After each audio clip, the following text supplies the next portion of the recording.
Assessment is at the core of compliance, but are you ready for the 2025 standards? In today's webinar, we'll cover ASCOE's non-compliance trends, explore the key differences between 2015 and 2025 assessment standards, unpack principles and rules, highlight common traps, and finish with a 90-day action plan. Your hosts today, Ben Thakar, CEO of Vet Resources, and Shubham Goel, Compliance and Training Delivery Expert. At Vet Resources, we've aligned our learning and assessment kits with the new 2025 standards, making it easier for your RTO to stay compliant, deliver.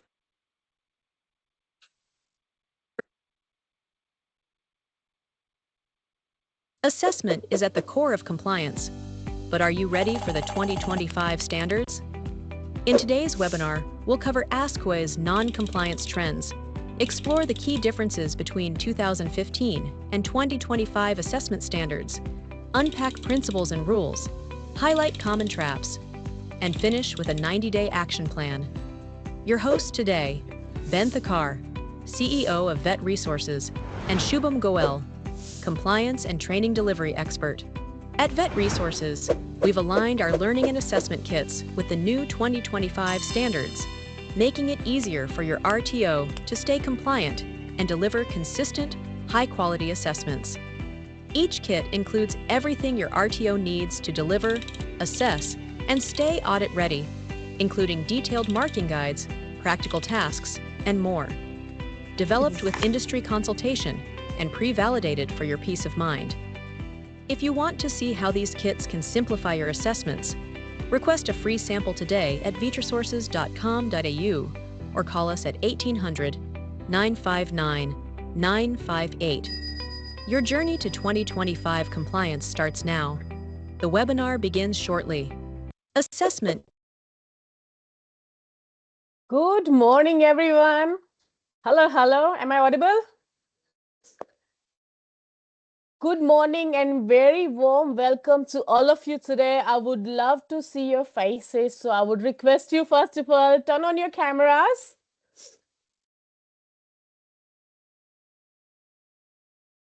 Good morning and very warm welcome once again to all of you on today's webinar. As you all know, today's webinar is all about key assessment changes from SRTO 2015 to SRTO 2025. I am Mahi. I'll be your host for today's session. And as you know, this webinar is proudly organized by Vet Resources and Vet Advisory Group, who are dedicated to adding real value to RTOs like yours through our practical insight, expert guidance, and community learning. And we are excited with our today's session, and I am delighted to introduce our today's speaker, Mr. Ben Thakar, CEO of Vet Resources and Vet Advisory Group. As you all know, Ben has helped over 1,000 RTOs, and he has 15 years of experience. He's been guiding RTOs through complex compliance requirement and helping them. And nowadays, he is running the webinar, and he's like adding more value. He's to use as well.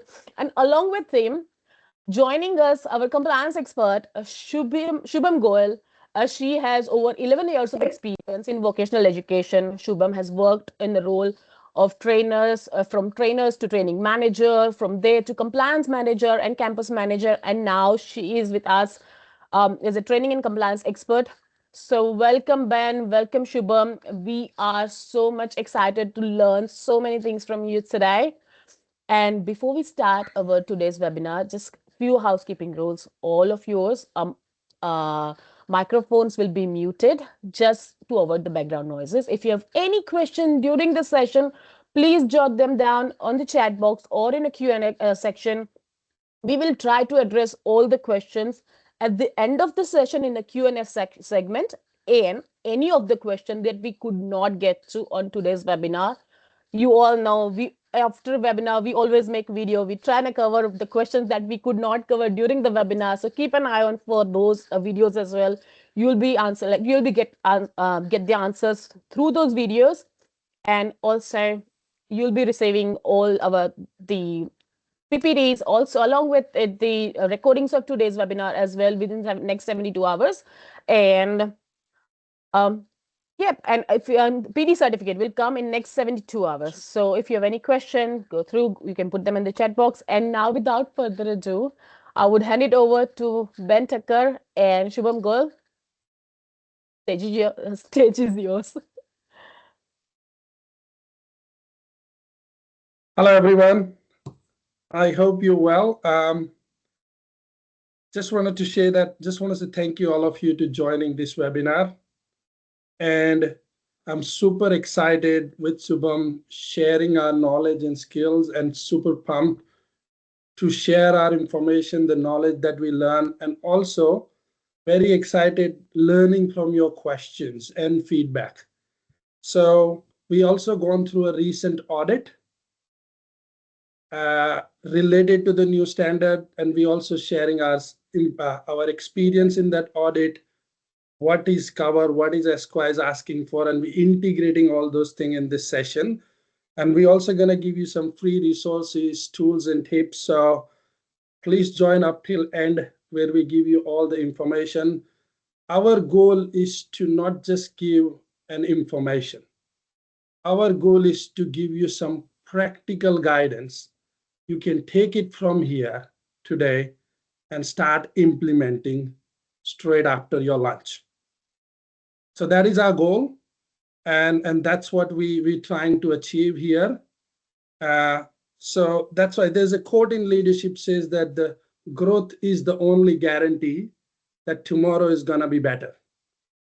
And in the vet sector, you see there's a changes every time. How many people actually connect with me? The vet is all about changing. Say, and then this new AI is also coming. So if we don't change, if we don't personally grow ourselves, we're gonna left behind. And the people who grow themselves and learn, they're gonna be way ahead than anyone else. And that's why kudos to all of you who taking the time to learn, understand, and grow. So without further ado, let me start the session. Shubham, if you want to say a few words, it's your. Yep. So I would first of all like to say thank you, especially Mahi and Ben, for such a lovely and encouraging work. This wordings actually give me encouragement that yes, I can prove myself, showing how much knowledge which we have for training and assessment. This is the most non-compliant section nowadays I can see in the most recent audits and stuff. I would just like to add one thing. Assessment is not about ticking boxes. It about providing competence with evidence which is valid, sufficient, authentic, and current. So we are all full on ready for this presentation and very excited to share our knowledge. And same with you guys, want to learn more from your questions. Thank you. Great. I just want to check, guys, you're able to see the screen where I'm sharing my PPT. If you're able to see, just give thumbs up or anything. So that gives idea. Everything is okay. You can see the screen. Yes, no, I can't see anything. Not as of now, Ben. Okay, let me share this now. Now, is that okay? We can see it now. Yes. All good. Perfect. Thank you, guys. Okay, let's start the assessment part of it. So what we're going to cover today is non-compliance trends that we see it in the audits. What are the key changes from 2015 to 2025 in the standard? And we will go in much detail about this. Common non-compliance trap that we see it across the industry. Principle of assessment, rules of evidence, and what is new in the new standard. Practical compliance solution. Like I said, that we just don't want another theory-based webinar. We wanted to make it practical, that you can take it something from here and implement it straight away. And then we have a 90-day action plan for you that help you to take it to a next level. And then Q&A. Let's go to the next slide. This is, it's taking. Okay. So if you see this here, in 2024, there are 379 audits. Sorry, Ben, I think so your screen is being frozen. We can see your screen. You can see my screen? Yeah, like we can see, but it's only 2 points we can see. We are on the previous slide.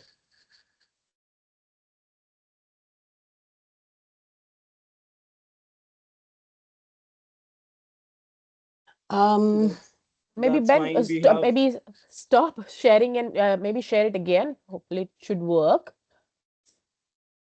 very good internet connection at our office for sure, so it won't hamper. It'll just take another 20 seconds, Yeah. everyone, and we'll be back soon. Yes.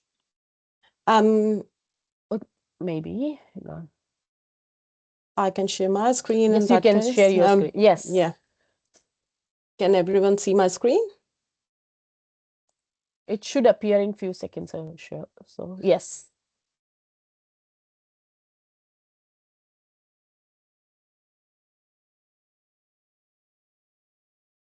Can everyone see my screen? It's we are on what we will cover in this session.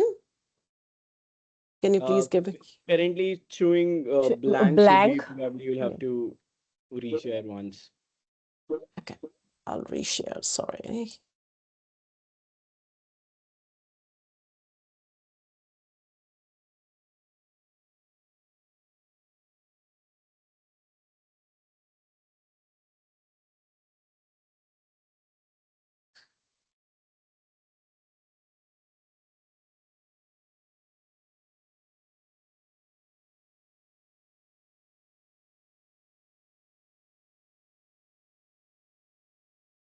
It'll just take 20-30 more Sure. seconds, though we did the pre-check and it was all good that time. Yes, I guess Ben's screen is now back. Okay. Sorry, guys. You able to see the screen now? Yes. Okay. Yes. Apologies. Same issue happened as last week. I'm just, it's a system error. Apologies about it. Let's make it more quick.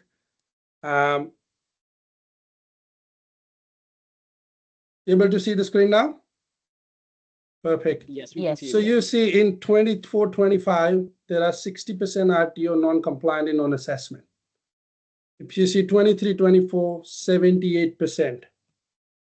22-23, 83%. 18-21, 75-80%. And 25-2017 is 70-80%. And if you see on the right side, we have SQA reference. There is a link already. So when you get the PPT, you can also, refer the link where this information come from. That's from SQA website.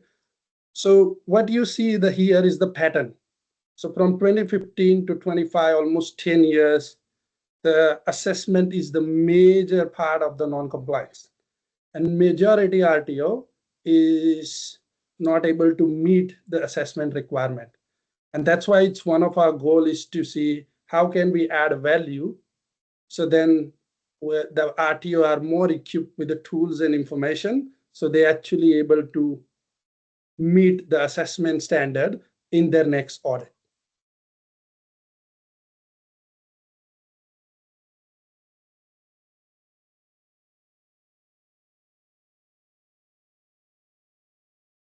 Sorry, I just got to other slide.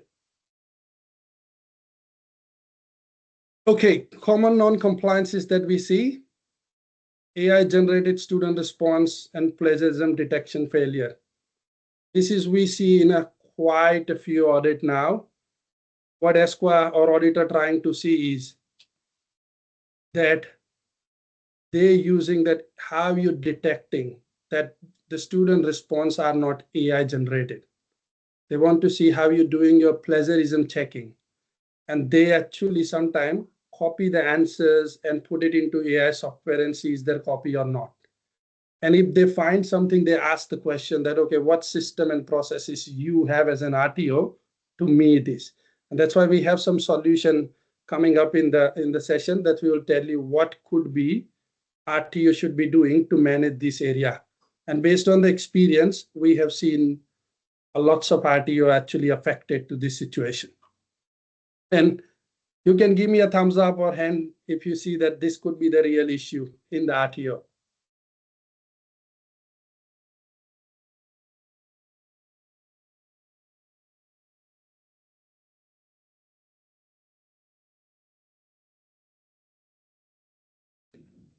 We can flick observation checklist. So we have seen many times that assessor has done the observation, but then say yes, yes, yes, yes, yes, one small feedback or one line at the end, and then sign off. Because it's a primary evidence, the observation, that also create a problem that doesn't say it's actually been done properly. So that's what we see as well. Basic marking error, no feedback, missing signature, missing dates. That's what we see in the lots of audits. Assessment tools are not meeting the training package requirement. So that if they made the assessment tool in-house or bought it from some third party, they haven't reviewed it, not contextualized, and they're not meeting the training package requirement as well. Use third-party resources, however, no evidence of contextualization. So yes, they bought the resources from third party, but when ESCO asked that, how did you contextualize? What have you done? What are the evidence that you have it for it? Then there's no answer about it. So those are the things that you also see it. Insufficient evidence of RPL. You're seeing that there's a lot of issues, a lot of audits going for the RPLs. And if you see the ESCO risk priority, RPL is also one of the high priority as well. There's not sufficient evidence to give the student competent. So that's what we see as well. Marking guides are not clear. So they have a marking guide, but when the assessor reviews it, it's not clear or give them idea what to mark, how to mark, and how to get the clear and consistent judgment. Assessment instructions are confusing.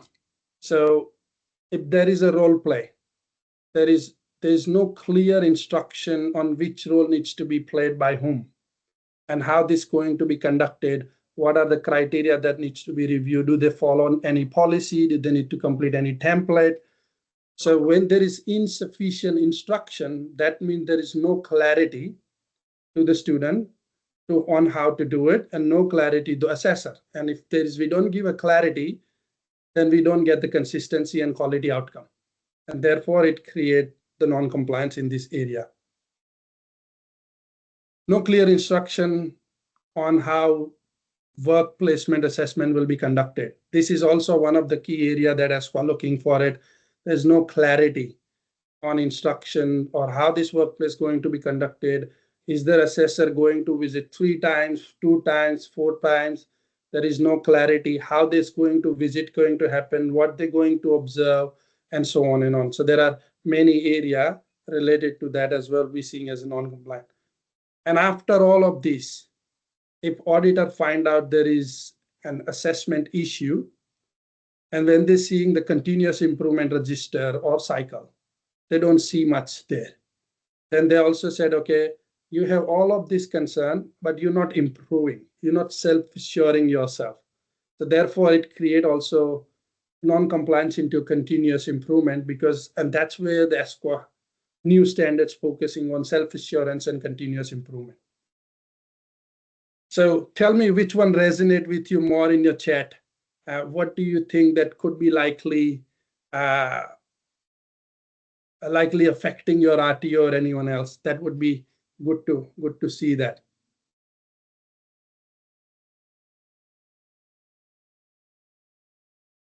RPL, as I guess Igna.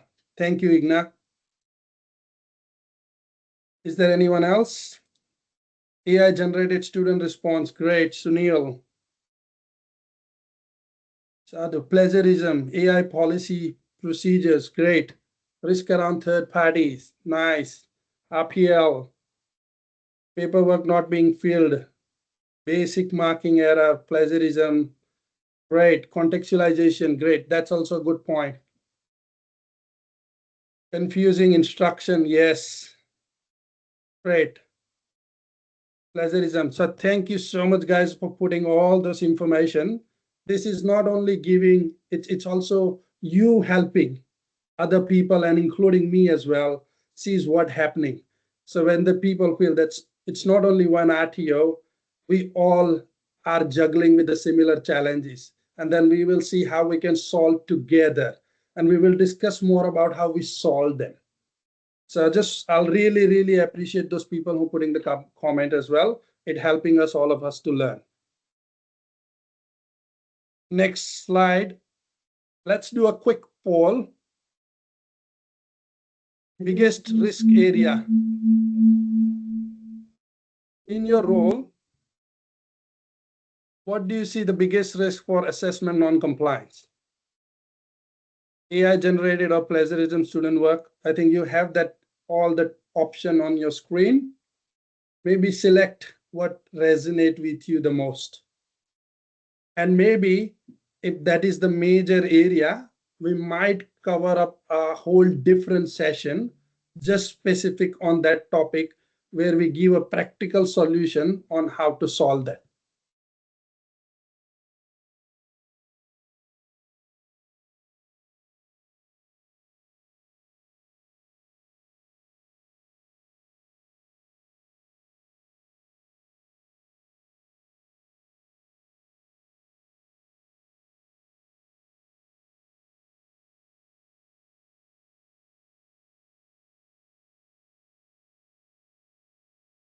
Okay, great.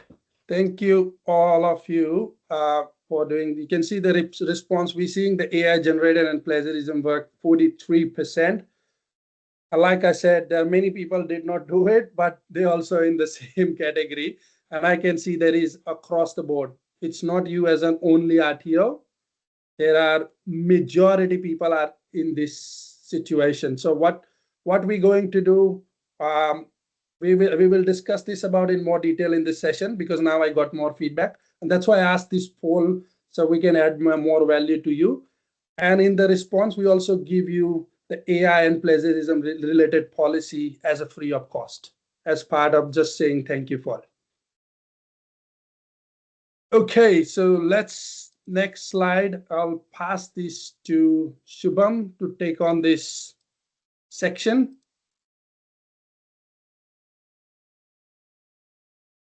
My apologies.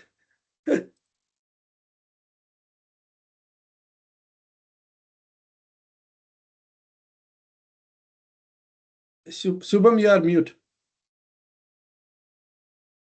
Okay.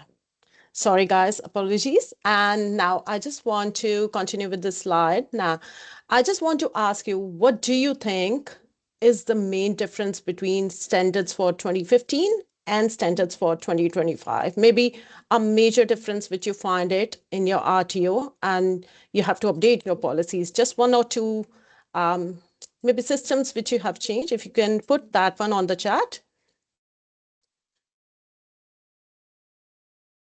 Any changes which you find it, just maybe one or two. I just want to see what response you get. And on that basis, I'll start my presentation as well, because I need some motivation from you, as it's my first webinar and I want everyone to join and, give me a heads up so that I would be more motivated and I would be more into this presentation. Thank you for the heads up. So, yeah, pre-assessment and post-validation, yes. LLNT, yes, 100%. Okay, thank you. Pre-validation, yeah, thank you. So what we are trying to achieve here is a basic difference between 2015 and 2025. I would say the basic difference between both of them is, obviously, yeah, thank you for the feedback, Sky. 2015 standards were heavily compliance and process driven, often focusing on what provider documents or how they operate rather than the outcome. But once we come in 2015, they focuses more on the outcome standards. They are towards like more focusing on learner sources, industry relevance, continuous improvement, and self-assurance. So that's the basic difference. What I can see majorly in 2015 and 2025, we understand there are a lot of documentation work now, which is LLNT, pre-validation, which we were not doing before. Pre-validation is something which I think so most of the RTO were not doing it, but now it's a compulsion that everyone have to do it. So on the left side, you will see the areas we will be focusing. Then 2015 clause, which is 1.8. Then we have 2025, which is we are covering today standard 1.3, majorly standard 1.4, and what it means for RTO.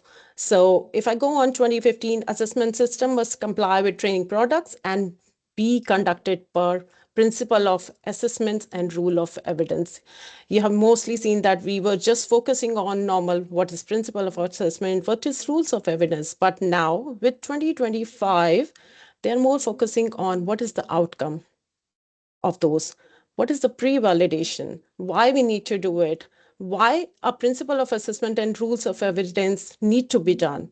So what it meant for a RTO, what you need to do is you have to make sure you have your pre-validation process, which does not include the filling on the documentation. You have your policy and procedure.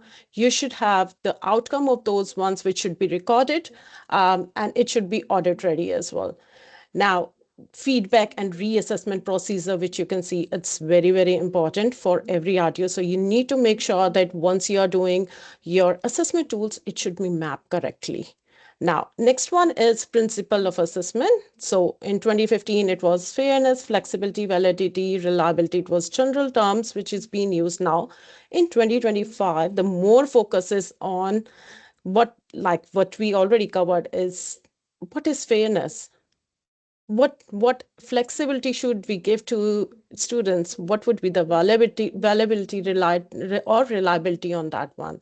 Now, more practical focus have been implemented, and you can see now it talk more about the reassessment opportunities, reasonable adjustments that need to be done. Being a RTO, what you need to do is you need to make sure you have clear and prescribed policies. You have to review and update your assessment, including the practical demonstration. Now more RTO is, sorry, not RTO, I would say more ESCO is focusing on the practical task, which is if you have practical demonstration, how you are demonstrating that one and how you are making sure that your documents are up to date and student is getting a real outcome out of that. Once we talk more about this, I would say for the fairness, you have to consider more individual learner needs. Student must be given reasonable adjustment. Example I could say is oral response instead of a written one. It again depend on your client cohort or how you are dealing with the student, what assessment tools you have. But again, giving more flexibility will give them more options as well, and which is what ISCO want to see currently. Fairness, again, we should be fair. We should not discriminate student on the basis of any physical challenges they have. If it's very generic, we usually say if the presentation you're giving in the classroom, make sure the font size is bigger. It should be in simple English so that, especially considering the international student, it should be more focused towards that. Can I go on the next one, please? So rules of evidence, again, it's validity, sufficiency, authenticity, and currency. Now, what the changes came in, I think so most of you, everyone know 2015, what is validity, sufficiency, authenticity, and currency. Major changes came in where we are asking about the feedback from the assessor, and the feedback should have considering the AI as well, which is a new term for everyone. And now how the current and industry trends are going on, AR is taking over everything. Even you would find lots of student work submitted, which is copy pasted from ChatGPT, which is one of the common tool. So what RTO should do in that one is they have to make sure if the student is submitting AI, obviously it should be reworded and they can get a rough idea.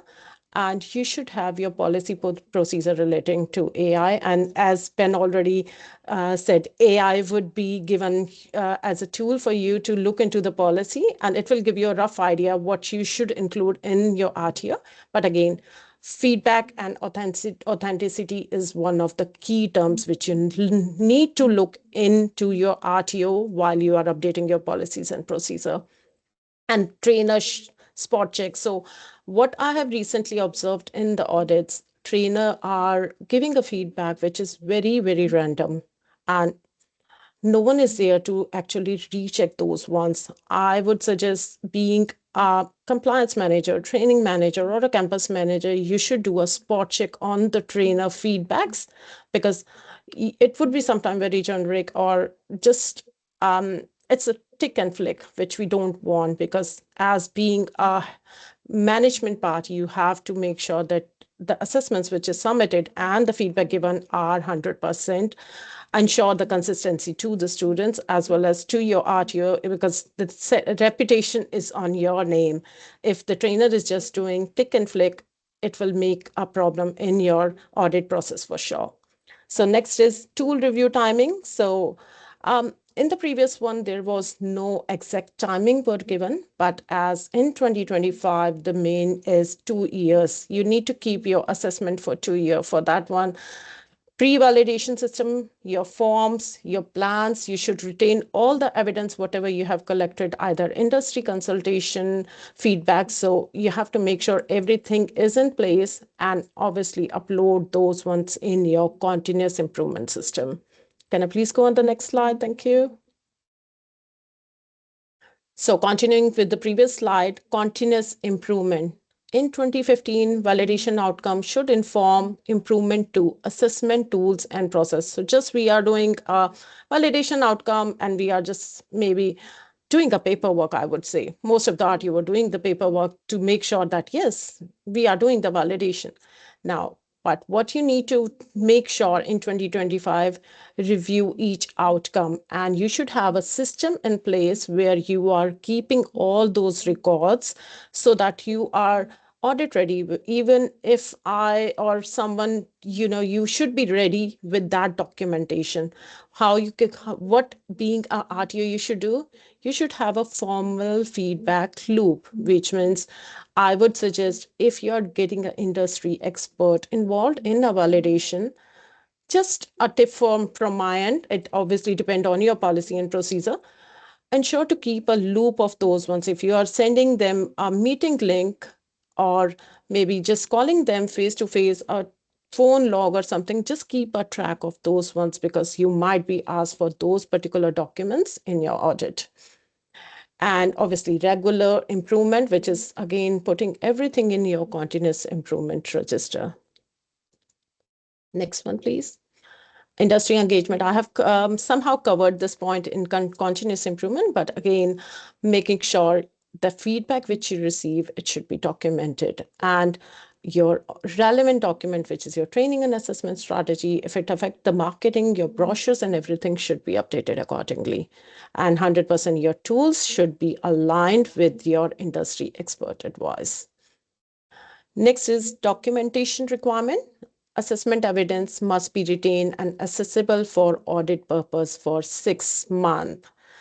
Earlier, we were keeping the documents or the student assessment for 6 months, but now this have been changed in our 2025.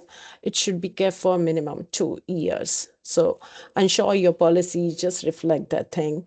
And being a RTO, you have to make sure your assessment records, pre-validation, keeping retention of all the documents, which is like keeping it for 2 years, that should be done.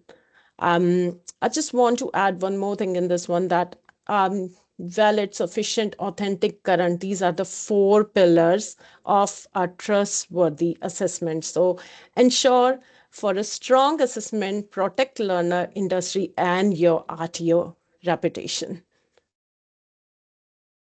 Okay, guys, so now another poll. When you purchase assessment tool, what's the biggest challenge? So if you guys can click on the poll, and there are a few options coming in. So too generic, require lots of contextualization. Cost versus quality. Hard to find industry relevant tool. Not enough time for proper review. And last one is unsure, we rely on compliance team. So according to you, what or which one is the one which you usually find it that what that RTO is biggest challenge currently? Okay, yeah. So I have got, yeah, no response. Oh, actually 2% response, unsure, we rely on compliance team. 60% currently going on to generic required for contextualization. Not enough time for proper reviews, around 10 to 15%. Cost versus quality is 10%, and 8% is hard to find. So yes, 100%. Too generic, require lots of contextualization. Yes, we buy the third-party resources and where they are very, very generic, and the whole the management team, the training and trainers and assessors have to sit together to make your assessment tool more contextualized according to your cohort. So thank you for the response, everyone. And so the next slide would be taken by Ben. Thank you, Subham. Thank you so much for an amazing insight. Like I said, guys, we have created this free RTO checklist for you. So that's where we have 3 different options. You can give the marks out of 10 of each area of it. At the end, it gives you a total score out of 100. That give you some sort of idea which tool would be more useful, or which third-party tool would be more useful for your RTO. And why we developed this is because there is no third party is perfect who understanding your cohort need and everything. So, but when you compare to 3 and 4, you saying that this one is closely aligned with what I want, that means you reduce the burden of contextualization. I'm not saying you're not going to do it, but then there is a difference between 10% contextualization and 50% contextualization. Because if you change 50%, then the amount of time, energy, and cost goes to there. So we will give you this free checklist for you if you want to utilize it whenever you buy an RTO from any third party or thing. That probably the section would help you there. Let's take the next slide. Let's talk about the 1.3. The assessment system is fit for purpose and consistent with the training product. So what do you think fit for purpose mean? So according to you, what is the fit for purpose assessment system for an RTO? Does anyone have an idea what fit for purpose assessment system means?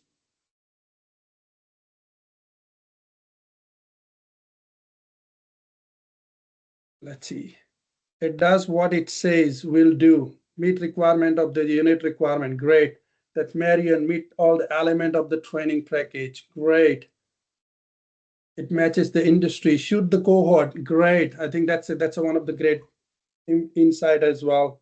Up to date with the industry currency, element and performance criteria. Great. Industry need. Great answers, guys. I think you don't need my advice on this one. You probably cover up everything.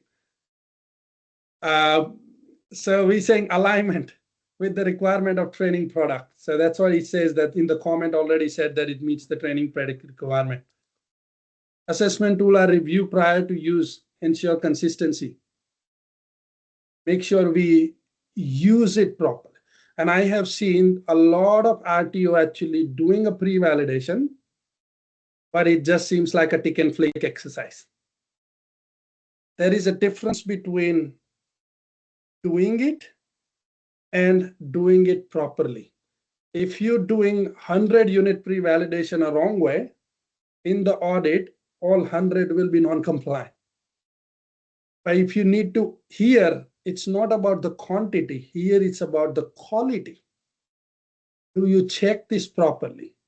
When you're checking it, what are the things do you look at it? These are aligned with the learner resources. If your cohort is the school kids or anyone else, and then the tool and resources designed for a higher level people. So all those things we need to check when we're doing pre-validation. And what I have seen in the internal audit, many times they have said, okay, form has been done, that pre-validation is there, but there is no sufficient evidence that they are actually done properly and actually meeting the requirement of standard 1.4. And I see in the lot of next ASQA audit, this is going to come. Because if I audit your tool and if it's non-compliant, indirectly I become non-compliant in 1.3 as well because I haven't done the pre-validation properly. How many people connect with me? Maybe just give thumbs up, yes, no. Ben, we can definitely connect with you if you can please turn your camera off, and then if you can turn your camera on once again, because we cannot see you as of now. We can just hear your good voice. So if you can do that practice, that'll be much better.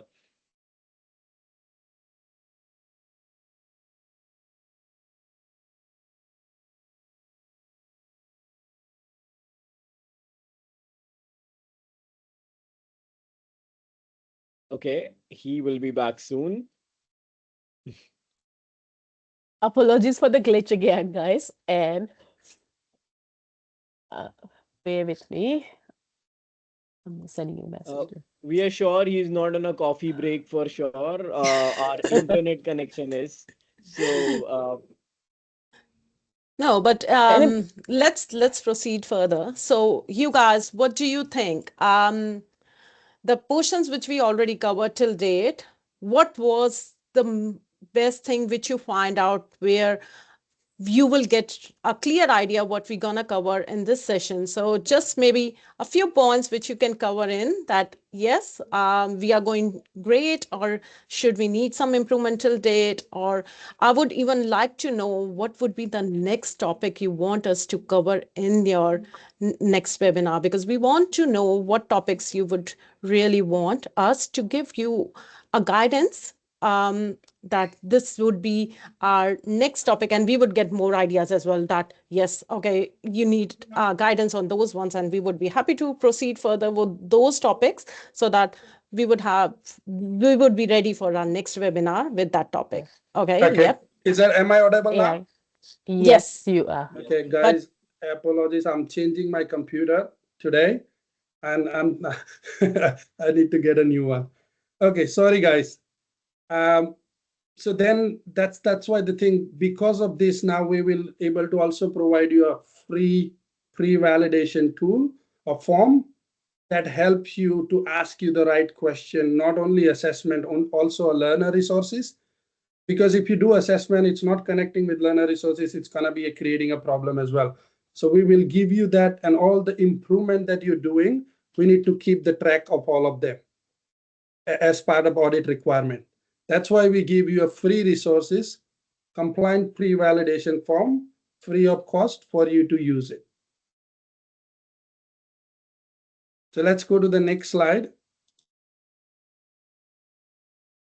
Okay, I'll tell you a bit of story here. So I joined the vet industry in 2009.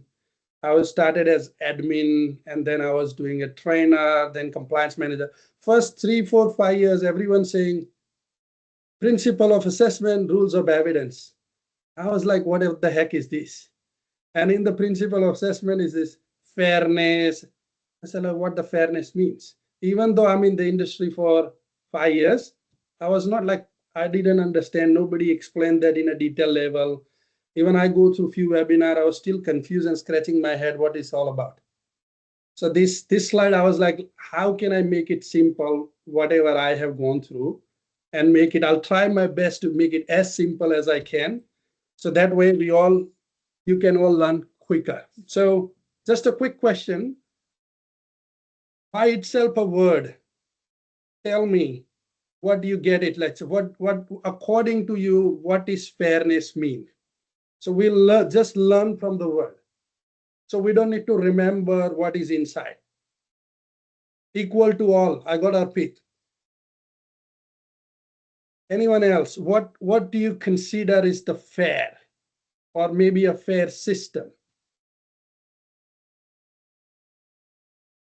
Giving the student the best chance of success. Great. Not over assessing. Also, do you consider that if it's a biased system, do you consider the biased system is the fair system?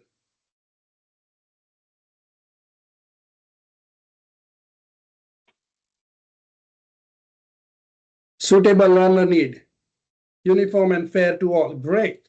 So that's the thing. We just learn from the word now, fairness.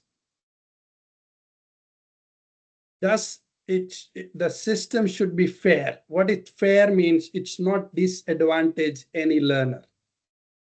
Number one, it's accessible and clearly communicated. Because if you not communicated, if you communicate to some people, then it's not fair. Use reasonable adjustment where required. So wherever is adjustment there that needs to be required, there's some adjustment options available. So that's what we see in the 2015 standard. Now you see in 2025 standard is the same as 15 as well, but now include a clear reassessment opportunities and pathway. You need to inform the learner properly, and also inclusive access for the diverse student need. So we need to identify what are the different student need and then work out accordingly.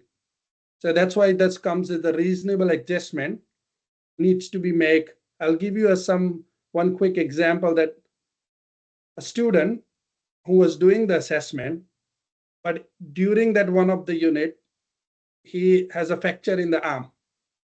So he can't do a written assessments or typing or any of those things. So we can do a reasonable adjustment to a verbal question, and assessor can write the information. So we just need to see also that what are the different diverse student need that we have and how we can incorporate those things. Flexibility. So let's now have a next one. What from the word of flexibility, what do you think? What flexible system looks like, or what flexible assessment look like?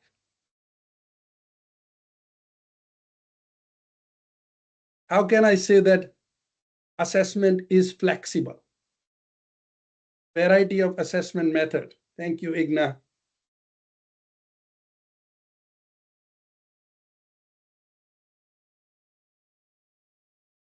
So that's why the word is say reflex. So we say we need to have a flexible system.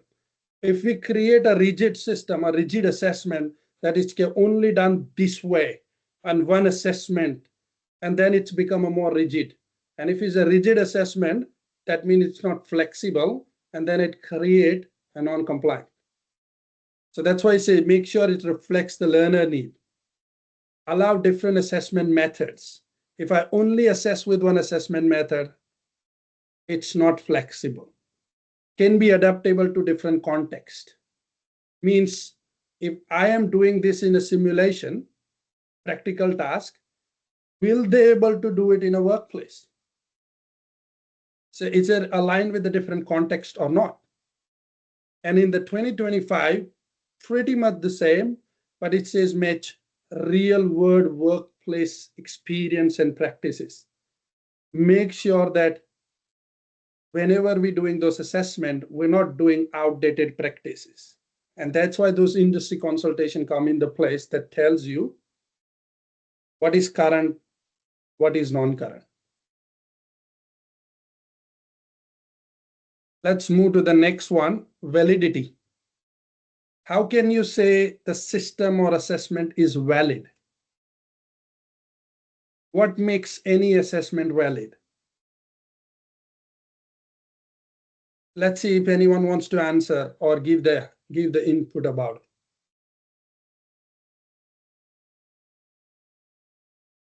Actually assess the competence directly related what is mapped to. Great, thank you, Kate. Aligned to all TP. I believe what TP means is training plan. Okay, great. Meet performance criteria, pre and post validation use, assessment matching training package requirement. I think industry relevance is very important. Great. I think, thank you for all the comments. It's valid means it's claim what it assess. It also makes sure that it's meeting the training package requirement. So I'll ask you one question, that if my instructions are not clear in the assessment or practical task, do you think that assessment will be valid or fair? So if I don't give a clear instruction to my student that you need to do this step by step, or I eaten some of the step and there's no clarity to the learner, where do you think the RTO get non-compliance?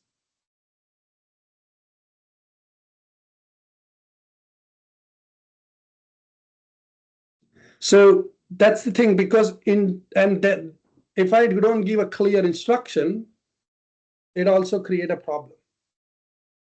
And in 2025 standard, there is a more emphasis on practical application of the component. So then now auditor might look at it, okay, how you practically implement that in detail. Emphasize real world application. That's what we said as well. Ensure content validity through industry alignment. So we need to make sure we engage the industry and get their feedback as well. That can be done through, if you have a work placement, it can be done through that way. You can also engage through a community event or seeing them. There are different ways we can do industry consultation. Okay, next one, reliability. How can you say that this is a reliable system? Why this is reliable? Consistency, great. The result would be same no matter which assessor mark. If required answer, not subject marking criteria, great. I think, kid, your typing speed is too fast. I think much better. Same validation outcome by having benchmark answer, great. Thank you for all the input. It's consistent. So reliable means I can rely on the system to generate consistent outcome. If the benchmarking answers are not clear and every assessor can make their own judgment, do you think that system will be reliable?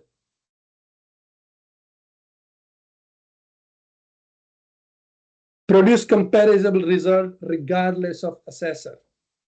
So even if you have one assessor or 10 assessor or 3 different locations, or you are across Australia, the instruction and the guide should be very clear that you're able to get the reliable answer. In 2025, emphasize on assessor calibration and moderation. So that's why it's a pre-use, pre-validation part, and requires systematic consistency check. And also that when you do a consistency check, you identify gap, you learn from it, you improve, and that leads to your continuous improvement. So I'll go to the next slide now.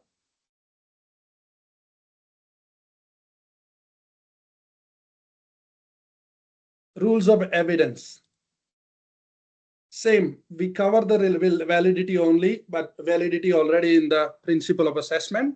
But if you see it's validity, evidence, this is more about the student evidence. Evidence related direct to current industry package. Enable competency judgment. And in 2025, emphasize on assessment to meet the training package requirement. Focus on current industry practice alignment. So the principle of assessment was on the assessment tools. The rules of evidence is now on the evidence that we collect from the student. And that's why this, not only the tool has to be valid, the evidence that we collect has to be valid. And this is including your normal assessment and also RPL assessment as well. So for example, in RPL, I collected the evidence, which is 5 years old for an IT course. And now in this year, already all the systems, applications, software, and now this AI integrated, that evidence become outdated. And if I made a judgment on that, it's not going to meet the requirement. So those are the things, it's very important. We collect the evidence that is valid. Sufficiency.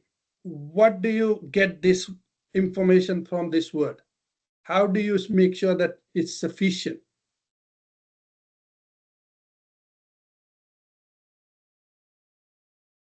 So what do you get from this word sufficient?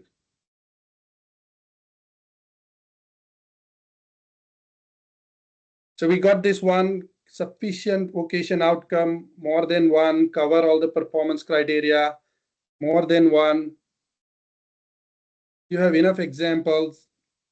So your assessor can make answer relevant to complete to questions asked, great, quality and quantity. So you see that enough evidence to satisfy all the competency expect. So if I collect one side of evidence, maybe an assessment task only, but I did not have any evidence for practical, then there is no sufficient evidence. And sufficiency include not only the quantity, it's also include the quality. So quality, quantity, and relevance. So we'll go step by step what quality means. So the quality means, let's say I am an assessor who mark in observation checklist for a certain task. And I'm doing an observation checklist. I'm just doing yes, yes, yes, yes, yes. Student perform really well in the assessment and complete this task and sign off. Do you consider as a quality evidence? I want you to just say type yes or no.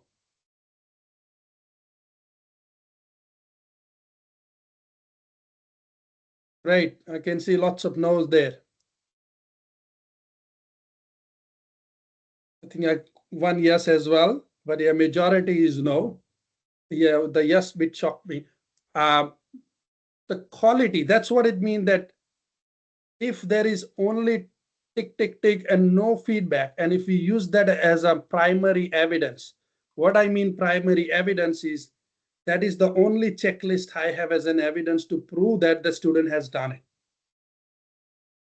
In that case, the quality of evidence is not sufficient. And that's why you may be seen in the ASCO audit as well about those type of wording. Quantity. Quantity means, is this sufficient to cover up? If the question says that you need to write 3 steps of communication method, write 5 leadership practices, is the student right there? If the assessment tasks say that you need to complete this particular template, you need to do, you need to actually observe 3 different candidates and complete this particular document. So all those things comes in the quantity side. Then the relevance. Is this the document that I'm collecting? Is it relevant? Is this information that I have, is it right? Is it aligned with the industry? So for example, I'll give you an example that we have a business unit in Advanced Diploma of Civil Construction. And the assessment is saying you need to complete this in the retail business. And then you need to complete this retail plan about it. Then that will be a relevance issue because it's not relevant to the industry.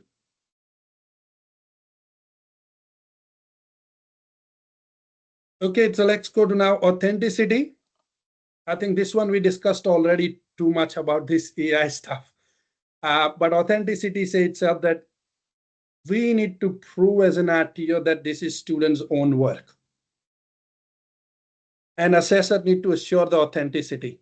And what we're seeing in this new standard specifically explained about, we need to also consider AI generated content as well. Also, we need to check if they're doing it majority content or fully online, then how we verifying that actually they're done actually by themselves. What are the system and checks the RTO has it? What are the plagiarism detection process that we have it? So that come up with one more question: how you're currently your RTO managing all those things? If you can put some example, that would help all of us. And then I'll give you a solution as well.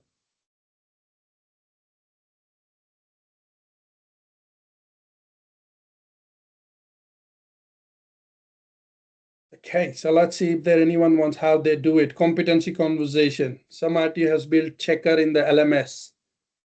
You only deliver face-to-face. Okay, anyone else? Name, dates, timestamp, login, etc.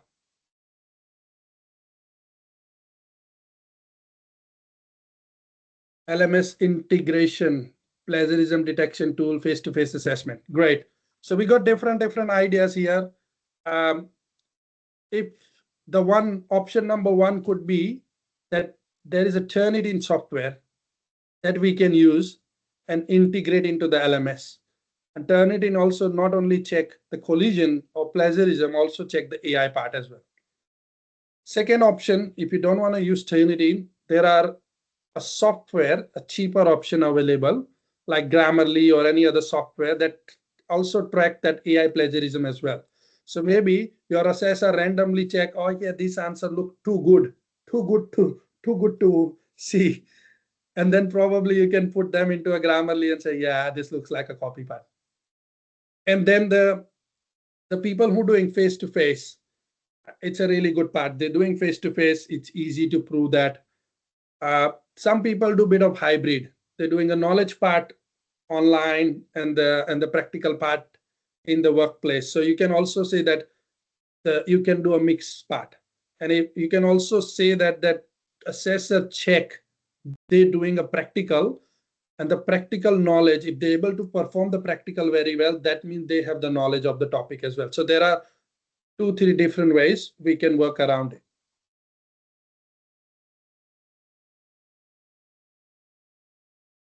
Currency. Evidence shows that current skill knowledge, yes, there is not a dollar currency here, but it's a different VAT currency.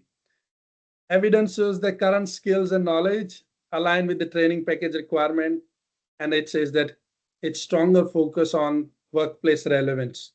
Whatever evidence task that you created, it should be relevant to the workplace, relevant to the industry, and that's how we're going to meet the requirement. So let's go to the next slide. I'll pass this to Shubham now. So Shubham will go through some practical example. Over to you, Shubham. Thank you, Ben. Thank you for such a great insight about rules of evidence and principle of assessment. Now, to continue with those ones, we are giving some practical examples, and obviously I need feedback from you guys regarding this one as well. So now the first practical example we are giving is, the question is, what information is typically found on a date code label and why is it important for stock management? So that's, I know it's directly relevant to a commercial cookery question. I just want to show an example of what typically errors are coming in your assessment tools, which is clearly being identified. Can you please click on the next one? So the benchmarking answer is given. A date code label usually contain the nutrition information of the product, such as calories, protein, carbohydrates, and for fat contents. I just want to understand from you guys, what is the issue in this benchmarking answer? If you can please guide me, what is the issue in this benchmarking answer? Any suggestion, any feedback on this one? Yeah, does not include must have. Yeah. Any other suggestion? Any trainer from commercial cookery attending the webinar? I just want to get a feedback from you guys. Okay, so can I please get another click? So if you check the answer, it's sounding very connected to the product label in general. But the question as itself asks, what information is typically found on a date code label? So it is not directly answering the date code or stock management. It is just very basic answer, which is revolving around what is date code, what is importance, but not actually telling the real answer. So I just want to ask you, what error I just want to check whether the Ben, all the efforts is in vain or what. So I just want to know which error actually it falls in. Is it under rule of evidence? Which error does it fall in? Can someone please guide me on that?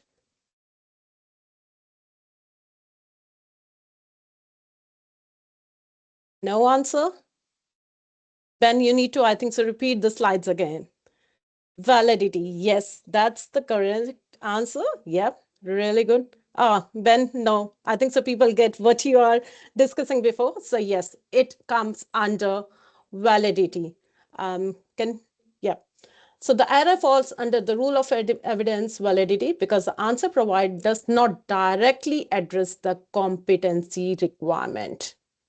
So you have found the issue over here, and we'll give you an example of the benchmarking answer. So that's the correct answer because we are discussing about the typically types which we found in. So we need to have the best before date, use by date, and a production date. So that's basically we were looking in, and while giving the right answer, we have covered the validity. Now we go on the next example. What information is, again, it's the same question.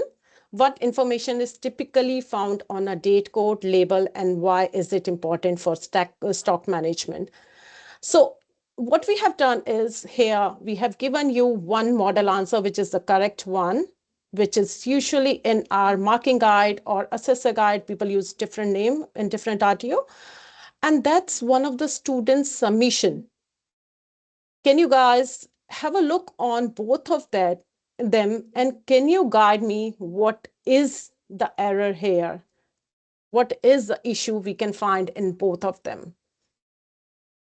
Especially in the student summation, what is the issue? Okay. Okay, AI generated. Second part of the question is not answered. Okay. What else? There is very clear indication given in both of them in the model answer as well as student submission. Again, any trainers online? Plagiarism, okay. Copy and paste. Yes, that's what I was actually looking for. Thank you, Myra. So the difference, if you can see both of them, the answer of the student submission is very similar to your model answer.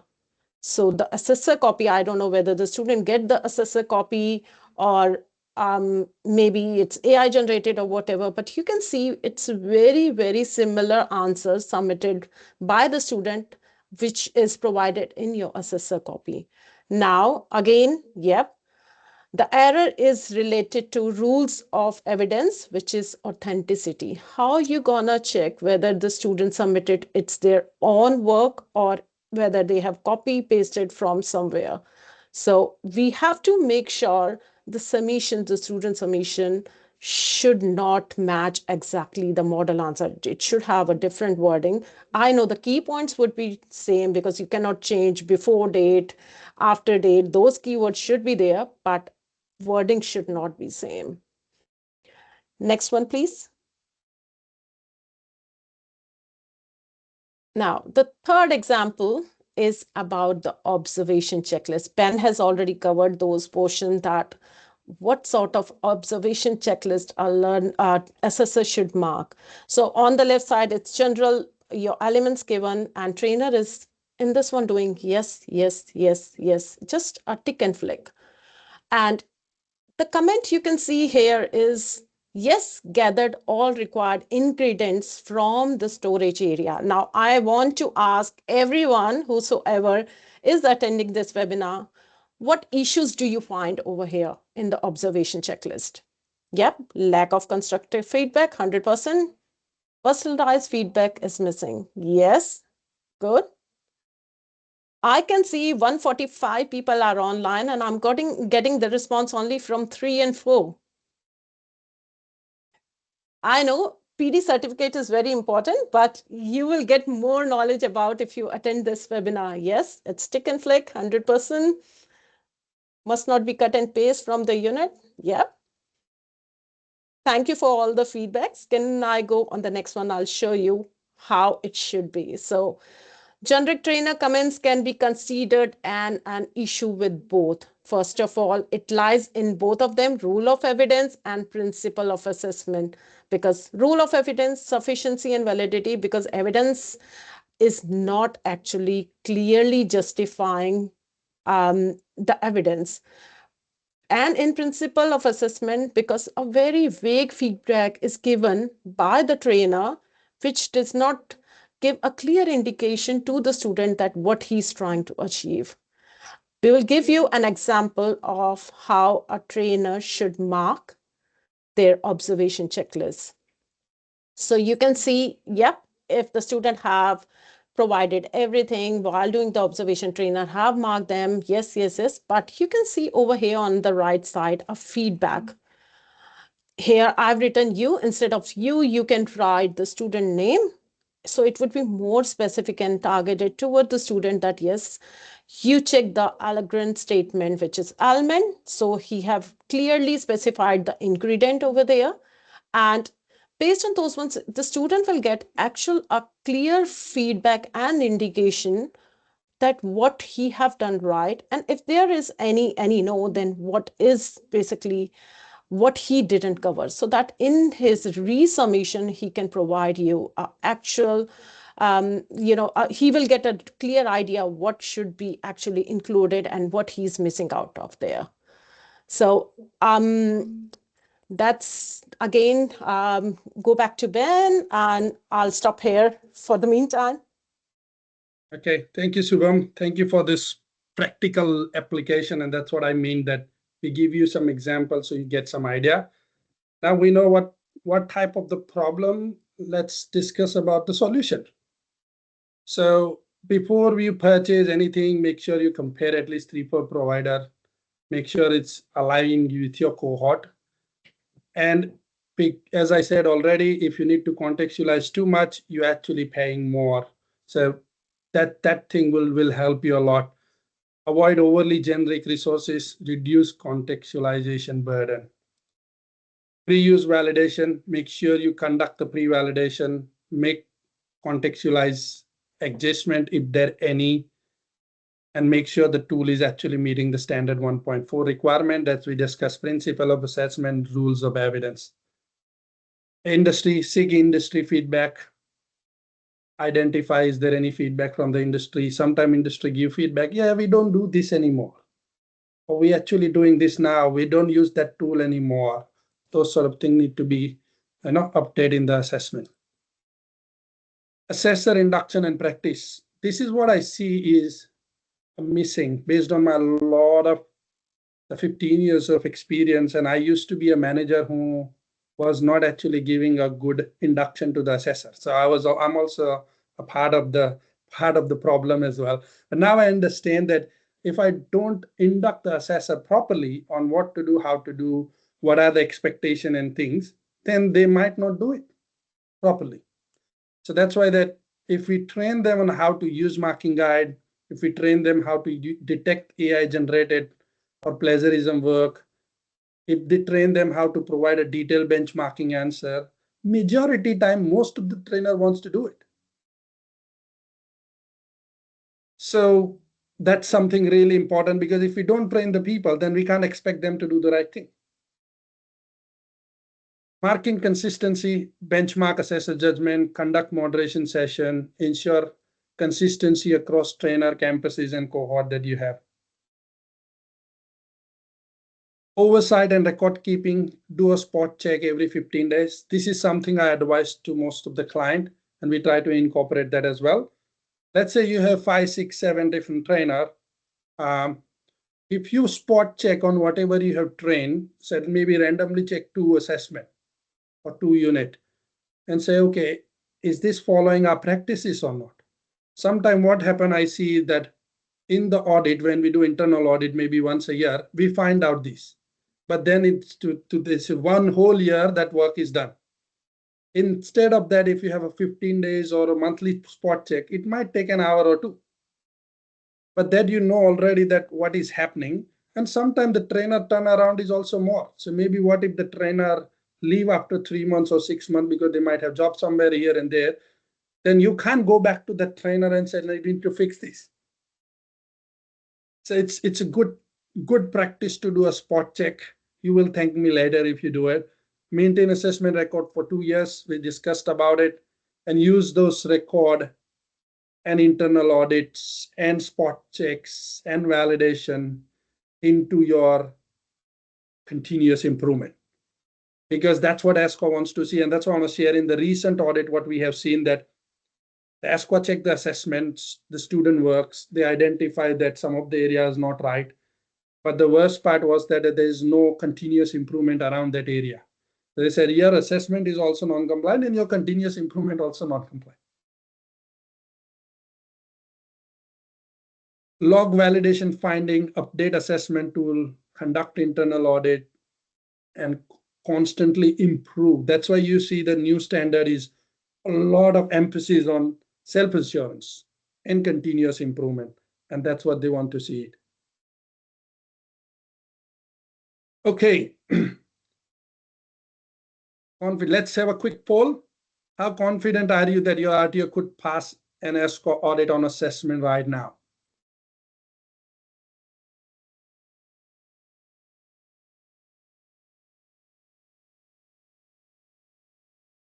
Let's make it quick so we can have some, because I can see a lot of questions, and so we have some time to answer the question as well.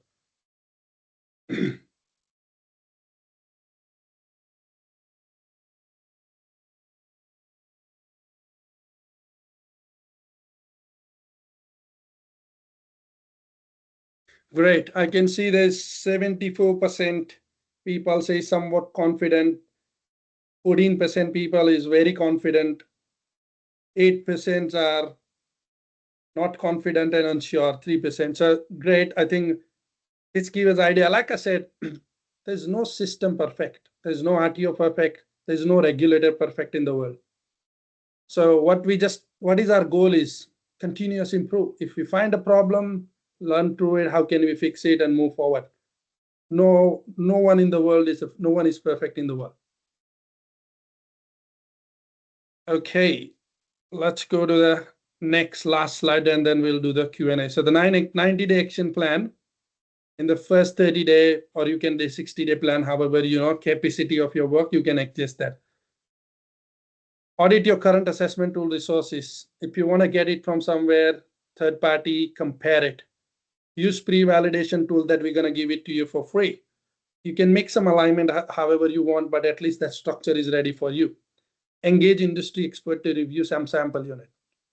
Then 31 to 60-day, train the assessor on marking, plagiarism, AI, and detailed feedback. Run first moderation, align benchmarking, start 15-day spot check. And then expand the industry consultation, conduct internal audit, link to self-assurance, make sure you keep the assessment for 2 years, and update your continuous improvement. So that's sort of journey that we look for it. And like I said, if you want to see how all of the thing incorporated in assessment, you can always request a free sample from us, and we can give you, so you can actually see and compare. Ultimate goal is that how RTO become compliant and how we can help RTO to reduce that 60% to maybe 40% or 30% next year. So that is our goal. So let's have a question now. Ben, before we start the Q&A round, one thing was missing in your quarterly plan. I'll tell you what it is. Like every month, Vet Resources and Vet Advisory Group arranges a webinar, and our next webinar will be a very special one. A very special guest is coming. So make sure every month you attend our webinar to stay compliant. Yes, now Mahi, over to you and over to the question. Thank you, Arpit. Thank you, Arpit. And yes, if you now have any more question, I would say please straight away put it in the chat box so that we can cover. But so far, the question that we have received, first of all, I wanted to say thanks to Joe. Joe, I could see your first question here. Joe was asking, would SQA assess differently depending on the course delivery? So how would they assess? If it is like for the class. Yeah. Again, the question is SQA will not assess differently. SQA will assess based on the standard. But why if the different course has a different requirement? For example, in childcare, they have a placement. So I will check, make sure the placement is done and not, is there hours are aligned, if the placement information is clear, how many times the trainer actually visiting and observing. Whereas if it's a business unit, there's no placement, there's a simulation. So I'll check that according to the unit, according to the course, and according to the training package requirement. So I hope I answered the question. Seems like. Thank you, Ben. And another question that I can see here was, what must be included in the marking guide? And this question came from Sadaf. Thank you, Sadaf, for the question.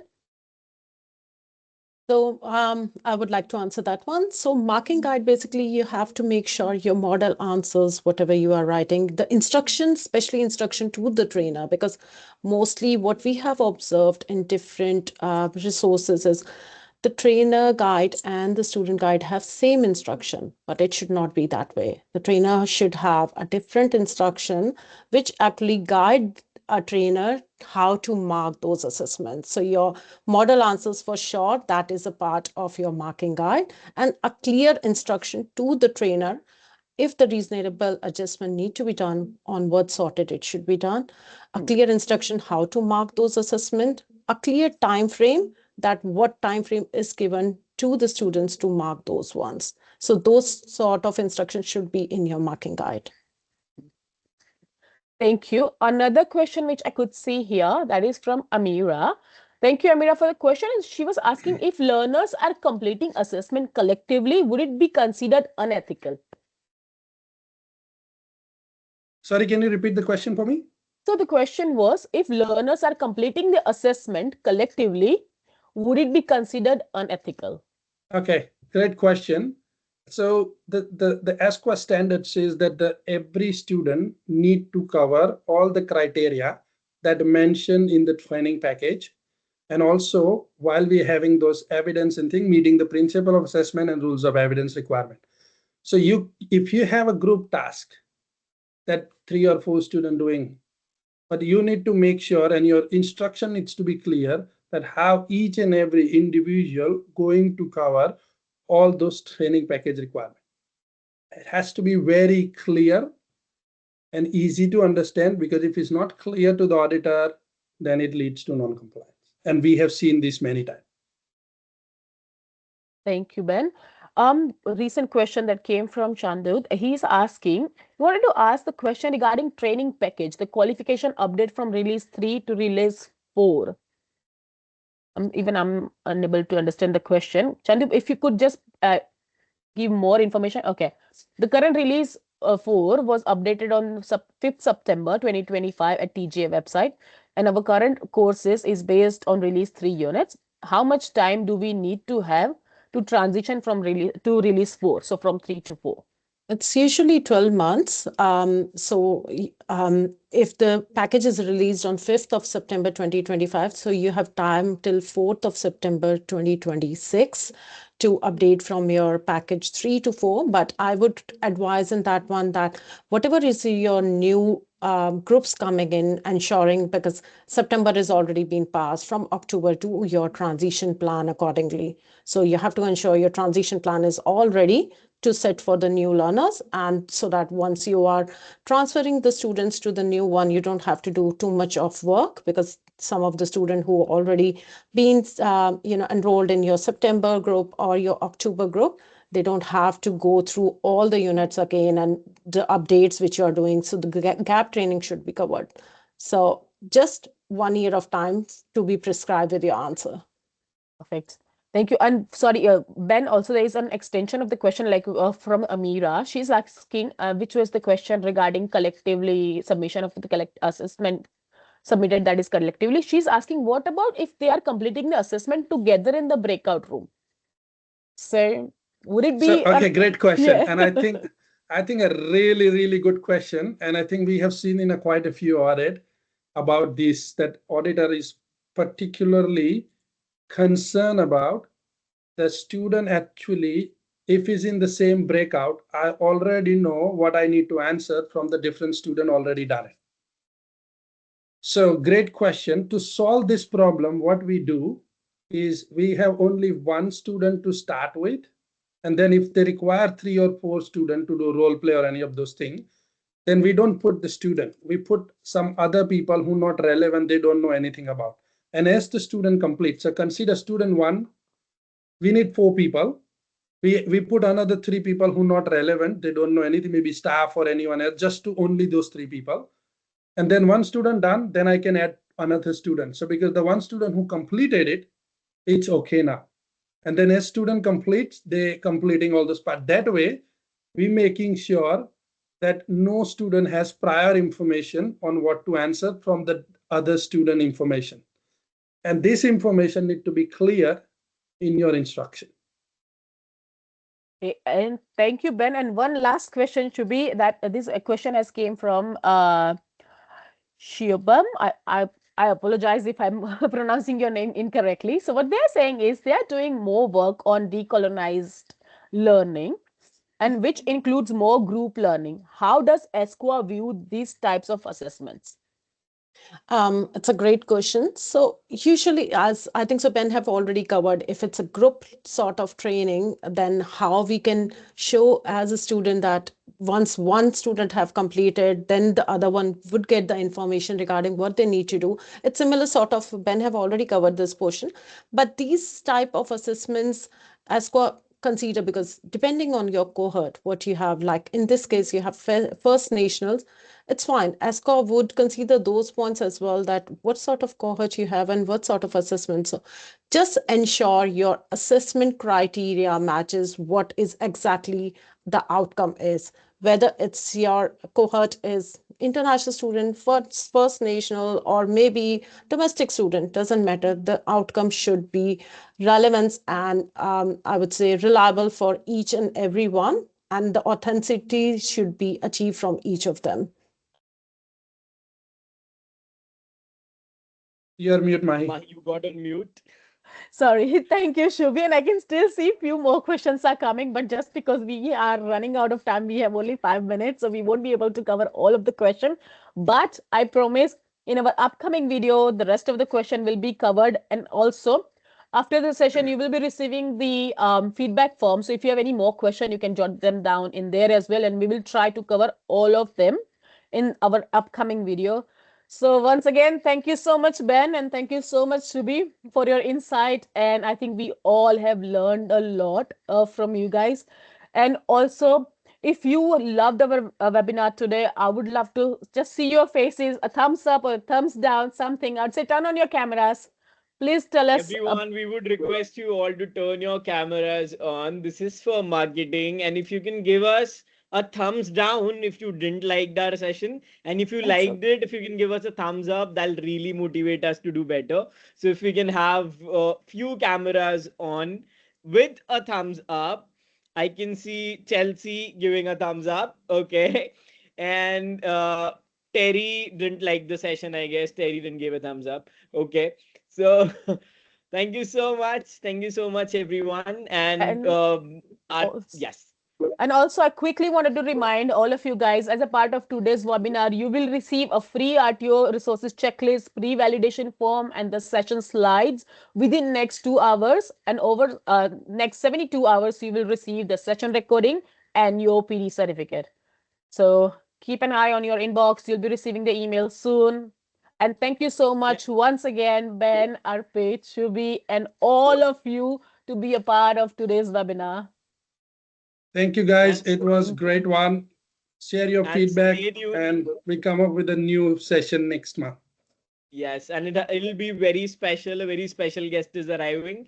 So stay tuned. Do check your email boxes. Thanks. Thank you, everyone, for such a supportive team, I would say, because as I already told you, it's my first webinar, but I really appreciate all the efforts and your, especially the, such a good feedback from you guys. I really appreciate. Thank you, and keep us motivating like this so that we would have more interactive sessions in future as well. Thank you, team. Thank you, guys. Have a good day and see you next time. time.